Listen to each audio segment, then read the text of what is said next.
مەرجی حاجی ئۆمەران یەکێکە لەو دەواازە سنووریانەی نێوان هەرێمی کوردستان و کۆماری ئیسلامی ئێران. ساڵانە لە قەزای چۆمان و لە ڕێگای ئەو مەرجەوە سەدان زۆری کاڵاو کەلوپەلی ئێرانی هاوردەی هەرێمی کوردستان دەکرێت. یعنی لە چاو ساڵانی پێشتر چاو 2 ساڵ و 3 ساڵ بەر لە ئێستا جوڵەی بازرگانەی تقریبان بە ڕێژەی 160 تاوەکو 180 زیادی کرد. سۆران ئیسماعیل یەکێکە لەو بازرگانانەی لە مەرجی نێودەوڵەتی حاجی ئۆمەران کار دەکات و باس لە ئاڵوگۆڕی بازرگانی لە سنوورەکە دەکات و ئەو پێی وایە پێچەوانەی پێشبینیەکان دابەزینی بەهایدراوی ئێرانی وای کردووە جوڵەی بازرگانی لە مەرجی حاجی ئۆمەران زیاد بکات.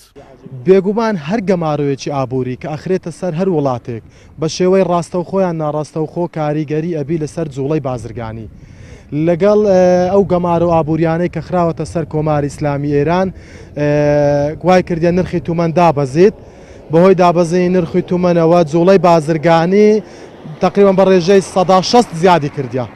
ئەگەرچی بەهای دراوی ئێرانی بە ڕێژەیەکی بەرچاو دابەزیوە بەڵام لە هەمان کاتدا نرخی کەلوپەلی ئێرانی لە بازاڕەکانی هەرێمی کوردستان دابەزینی بەخۆیەوە نەبینیوە. نەوزاد گەزنەیی یەکێکە لەو بازرگانانەی مافوری ئێرانی هاوردەی قەزای سۆران دەکات هۆکاری هەرزان نەبوونی کاڵاو شتومەچی ئێرانی بۆ بەرزبوونەوەی نرخی شتومەکەکان لە ناو وڵاتی ئێران دەگەڕێنێتەوە. ئاخر لە بەرامبەردا تومەن کە ئەرزان دەبی فەرش و ئەو موادەی کە لە ئێرانی ئاوردە ئەکرێت لەوێ ڕاگرانە بێت لەوێ ڕاگرانە بێت و ئێمەش حینەن هەمان خێری بەرامبەر ینی وەچی خۆی لێ دێتەوە. ئەگەر ئەرزان بی یاگران بی بۆمە فەرق ناکە لە بازار ئێرە فرۆشتنەکەی هەمان نرخە.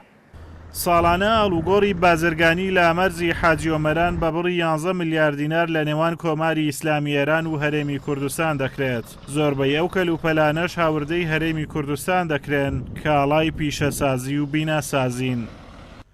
ئازاد ئۆمەراوەی کەناڵی ئاسمانی پەیام مەرجی نێودەوڵەتی حاجی ئۆمەران.